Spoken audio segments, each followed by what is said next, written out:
Hello there, virtual space hero community. Welcome to yet another LinkedIn live stream about hybrid work. Today, you might see in the background, I'm live streaming from Vienna. There is the beautiful big wheel to see there a little bit.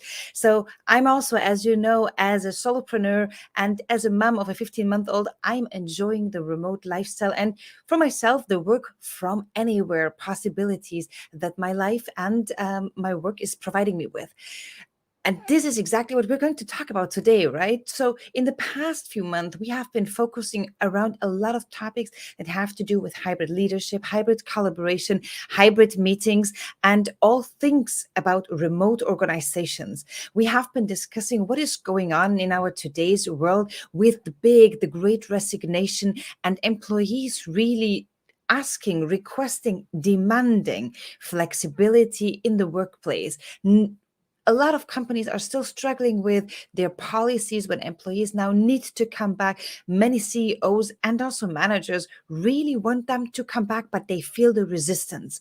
And this is something where we need to think about what do we do when we work on policies where our employees can work from home flexibly or work from anywhere. And there are many things that we need to discover when we start working on our policies for working from anywhere. And I'm super happy to have with me one of the thought leaders in the field who is connecting from Australia. And I'm going to bring her on the stage now. It's Ursula Dyer Lepporoli. And here she is. Hi, Ursula. Hi, Barbara. You said my last name so beautifully. If only everyone did it that way. It is so nice for having you. Thank you so much, Ursula. I know that your calendar is super full because you're one of the few people who is an expert and who's talking a lot about how to build those policies when it comes to work from anywhere. So how is your calendar doing? Crazy, crazy, crazy there. It's crazy busy. It's 9:30 at night right now that we're chatting. Not because I'm that busy all till 9:30, but it's just, yeah, look, it's the most exciting thing that I'm talking about with clients right now. And I feel like it's brought the world of mobility to everyone. Like anyone can be mobile now, where their company has given them that flexibility. So I'm really excited about the conversation we're going to have tonight. Absolutely. Thanks so much, Ursula. And we do know that, of course, we knowledge workers are privileged because we do know that working from anywhere or the so-called flexibility is not possible for all workers yet. But still, many companies are facing now the challenges to think about how do I develop a work from anywhere scheme? So where to start and why do we need to develop that, Ursula? What's your experience? Look, my philosophy towards work in general is you want happy people. People like coming in and enjoying their job, and part of that combination of benefits and that employee proposition that you have to develop and must include some element, I feel, of work from anywhere now, if possible. And as you said, it's not possible for every job. I think I saw a survey the other day that Deal did that only 45% of people said that they could actually work from anywhere. So I think we have to acknowledge the privilege, as you mentioned earlier, that everyone doesn't have it. So I think sometimes I like to approach situations with thinking, what would happen if I did nothing? What if I just continued doing what I was doing? And I think the answer in this space with work from anywhere is if you don't, your competitors will. And then they'll be potentially pursuing your employees. And then they'll be weighing up the flexibility. I saw another survey that, lots of people are saying they don't even care about pay rises. They care more about flexibility. So if you're going to have that talent, if you're going to attract the right talent, you need to have that mix right. And I really feel like going forward, some element of flexibility around work from anywhere is required in order to particularly retain, the best employees. Absolutely. And it's so interesting. You probably followed also the announcement from Airbnb about their work from anywhere or remote work policy. And of Yeah. course, what happened, I think, I'm not sure if their website or their career webpage broke the day after because they had so many people going there and looking for jobs. So we do see that really the need and the request, the demand for flexibility is tremendously high. And also we have here, I see John Lee is also connecting from the work from anywhere team. I He was love also John Lee. already one of our guests here, one of our tax experts on the LinkedIn live show from Virtual Space here. So You also talk about, we're not only talking about not only talking about compliance and security and IT and tax problems, but you also discuss a lot the issue of culture, right? And you Yeah. always mention that culture, it is important to build on when we discuss working from anywhere. Why is that?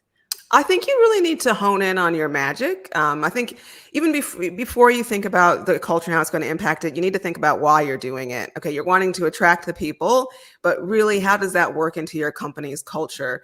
Is it because you're all about flexibility? Is it because you want to make your people first? But I think you really need to get down to what's the magic. What's the magic of your company culture? And if you hand on heart, do your research and say it's the face-to-face interaction with people and us sitting in a room and making it happen, then you have to really be careful about how you develop your work from anywhere policy. Do you set a particular time in the year that you say, we prefer you go in this time so that you can get your work as a collective group done at a different time if being face-to-face is what you require? So I guess I'm trying to say there's a way that you can make work from anywhere work in any environment where it's work at your laptop at home. It's just figuring out how you can piece it together so that it makes sense for your company. You got to think about certain things though. How will you train people?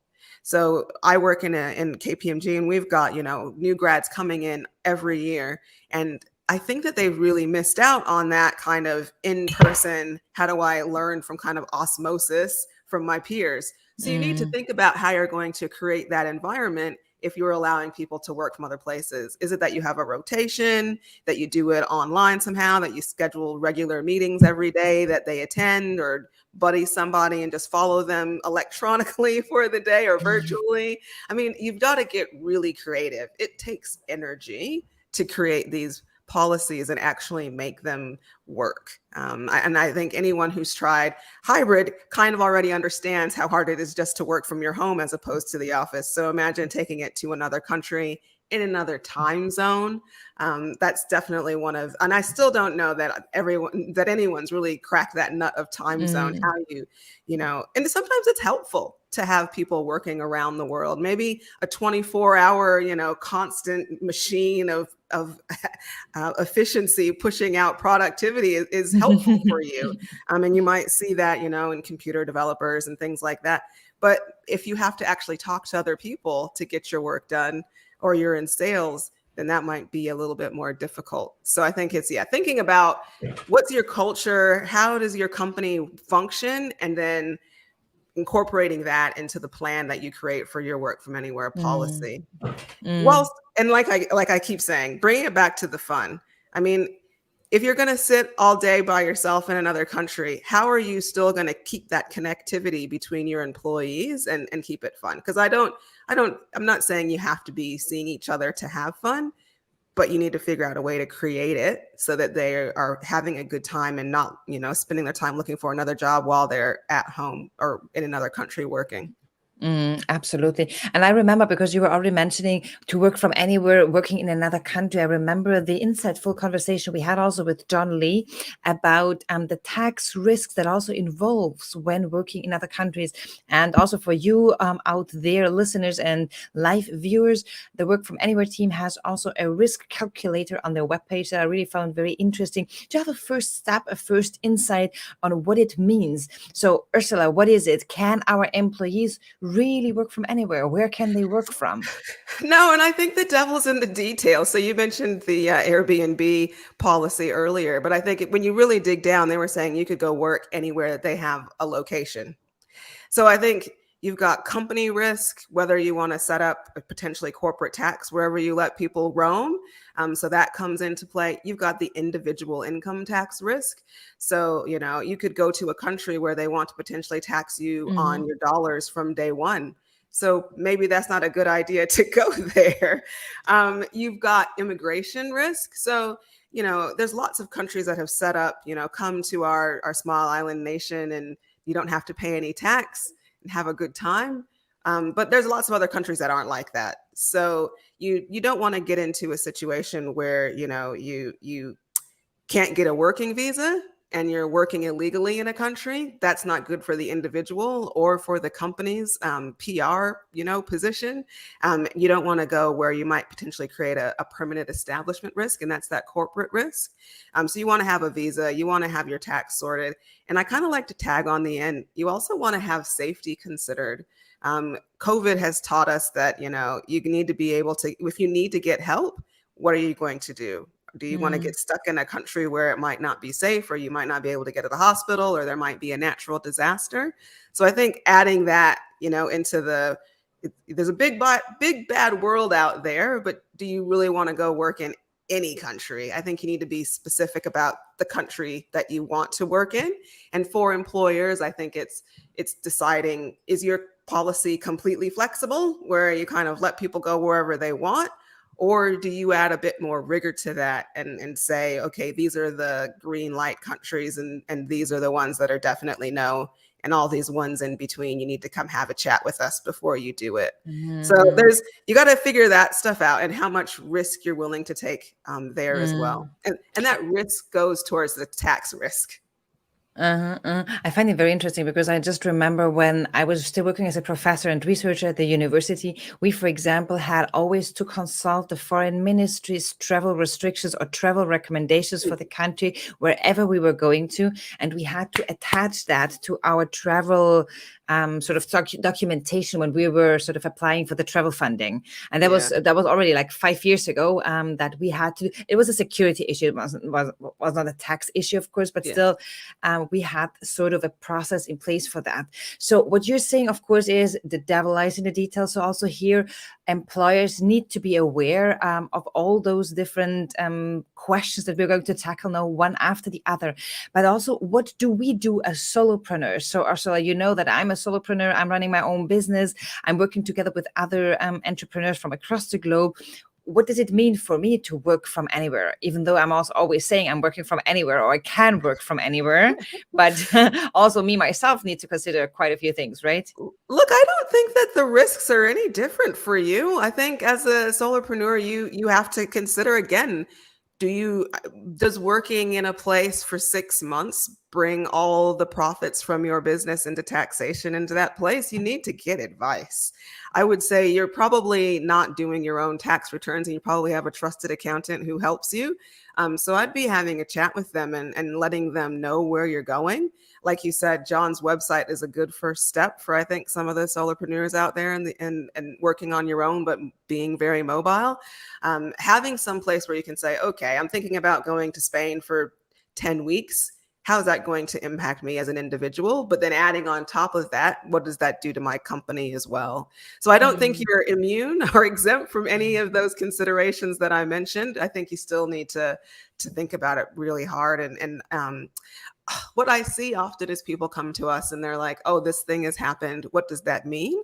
So I think really planning up front and making decisions and having a strategy for what you're doing is so important, because it's impossible to undo some of the circumstances people have got themselves into. So I think also here it applies that it's important to think about it strategically and beforehand, not just rush into it, but also be considerate about what you're doing. Yeah. Look, and I think in a way, this work from anywhere is a bit of an extension of what we used to call business travelers in global mobility. And those are the people who just kind of hopped onto a plane because they had to go, go to that mine or go to that project, and it put their expertise down on the ground. And then, if a company wasn't actually tracking these business travelers, then they would be like, oh no, what's going on with you? Where have you been? And then dealing with it after the fact to fix up withholding and reporting in the countries where they travel to. So yeah, getting on the front foot of that is really important if you're going to be traveling. And you were also mentioning, also we discussed and you wrote about that also, that tracking the staff variables is essential. And how can you do that if we talk about this work from anywhere policies and people really taking it more, not going on a business trip every now and then, but really having a WFA policy in place? How would you recommend that to do? Well, I wouldn't recommend Excel. So the number of people that I talk to that are just like, yeah, we got a spreadsheet. That's just really hard to manage. And it usually puts a lot of stress then on the HR team to be constantly checking it to make sure that no one's gone over, what they agreed that they would in their overseas trip at. And it's important that you track that because if they go over, then that could create those tax implications that you were trying to avoid. So Excel is not good enough.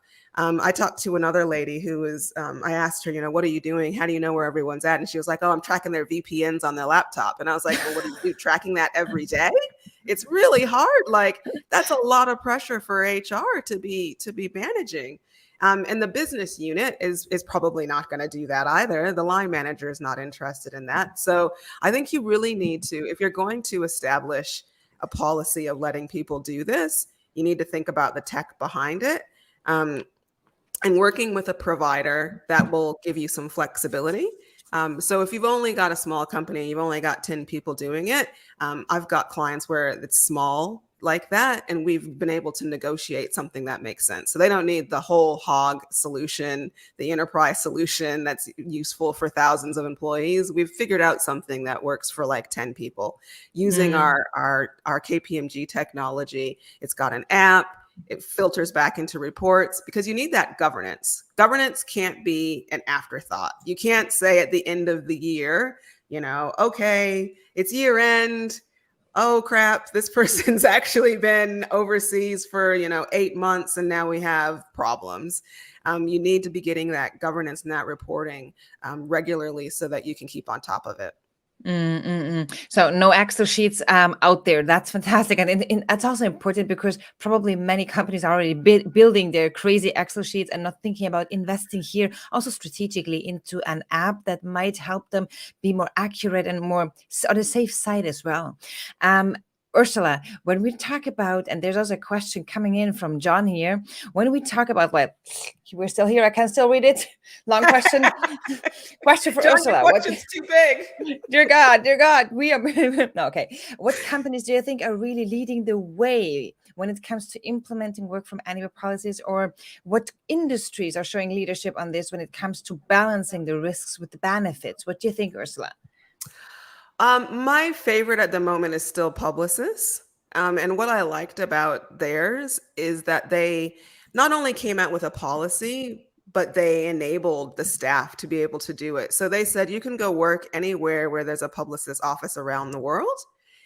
But they also created this network so that, Barbara, if I wanted to go where your house is, we could swap houses and I could actually stay in your accommodation for free. So I think it's not necessarily just throwing the policy out there. It's, again, fitting it into the culture and saying, we really want you to use this. We're not just doing it as a marketing ploy. We want to make it easy for you to see the people who are also interested in moving around the world. And maybe you can swap houses or figure out a way to help each other out and make it happen. We're not funding it. And I think that's what makes it really easy for companies. They're not funding it. The company's not paying for people to do this, but they're making it easy. Is there any other way on how you think people should be prepared? Because what I'm seeing, for example, not necessarily for work from anywhere situations, but when we talk about virtual hybrid work, I do see that sometimes we have a lot of leadership trainings, but we don't have employees being trained on how to work from home, on how to develop the skills that they feel like empowered and not burned out after working from home and all those things. So you said one thing that they enable it by providing those house swapping platforms, to say so. Do they do something else that they implement that work from anywhere mindset? Is there something else necessary? What do you think? Oh, look, I'm not aware of anyone who's really mastered even hybrid or the work from anywhere culture reset. Yeah, look, I think there's lots of people out there doing different things, but I don't have a favorite in that space just yet. I mean, we even have a work from anywhere policy at KPMG.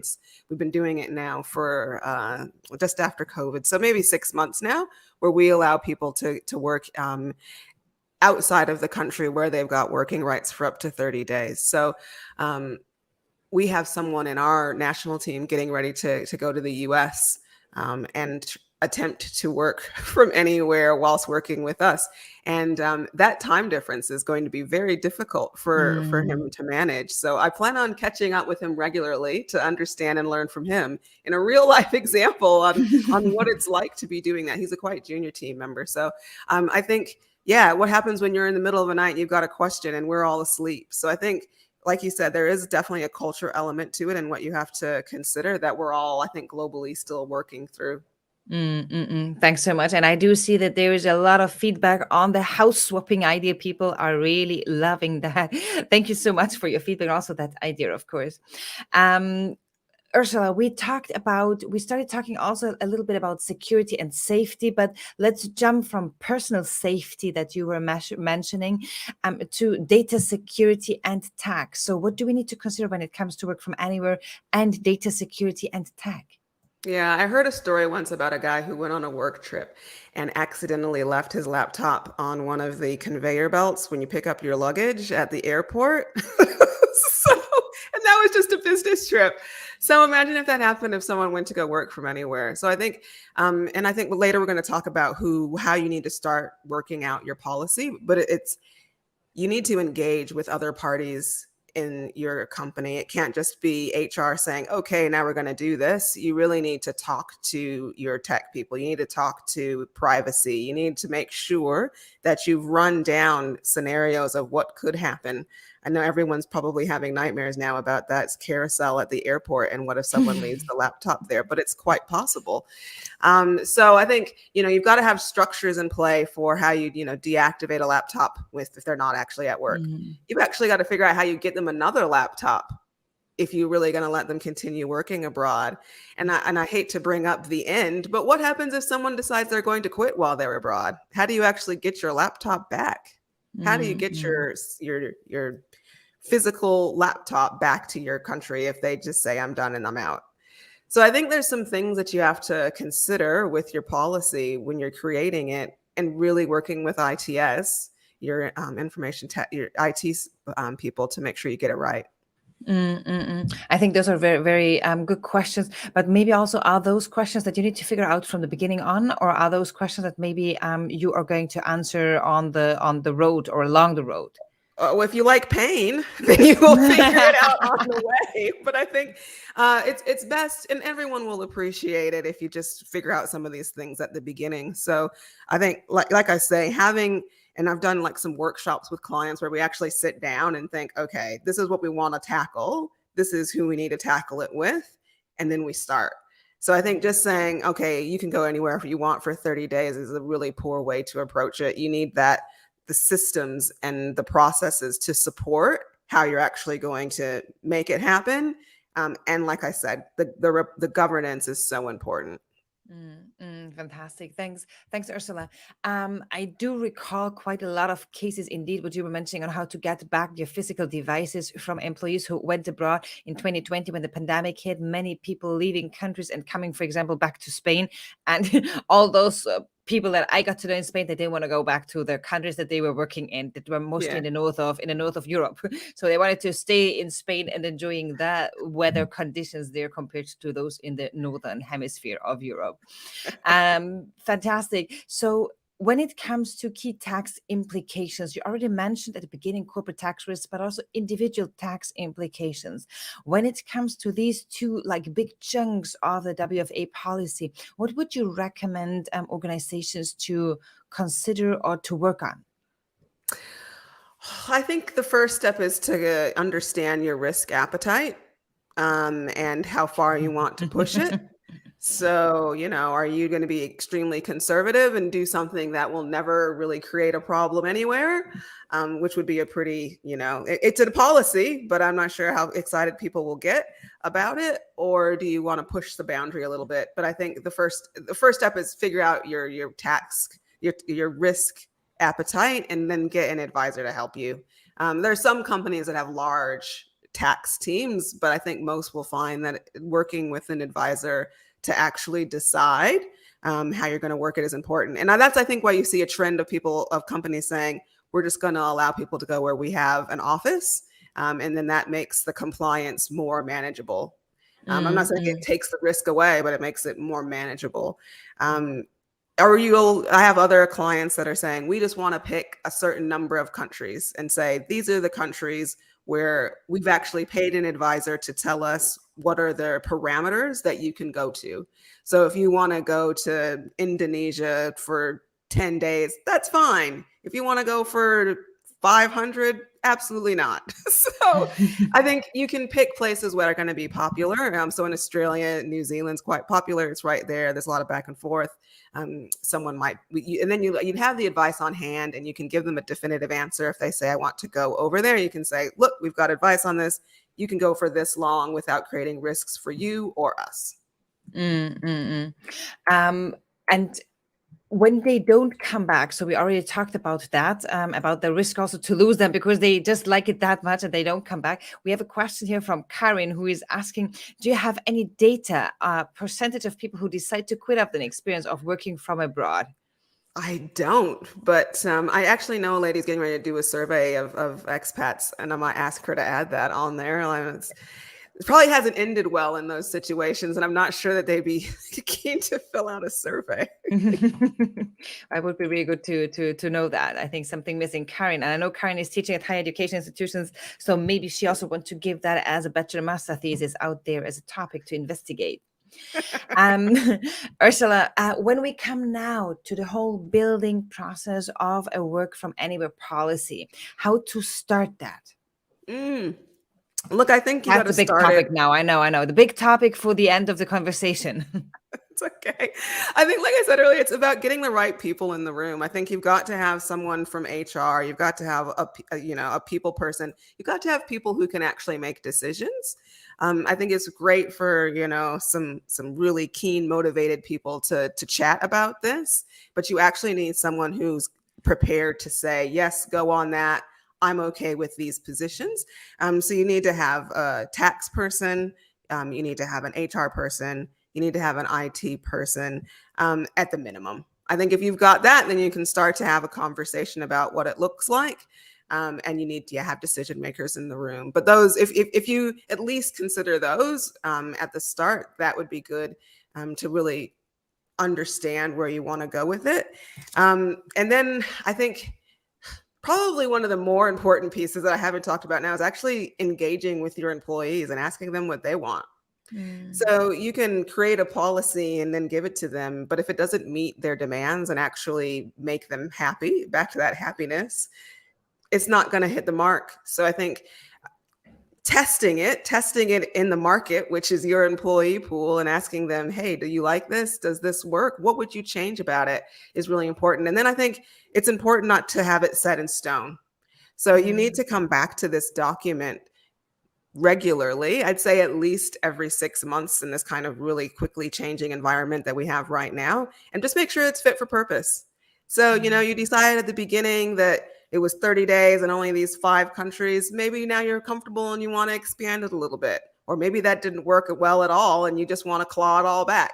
So I think it's not set and forget. You really have to touch base with it every 6 months once you've started.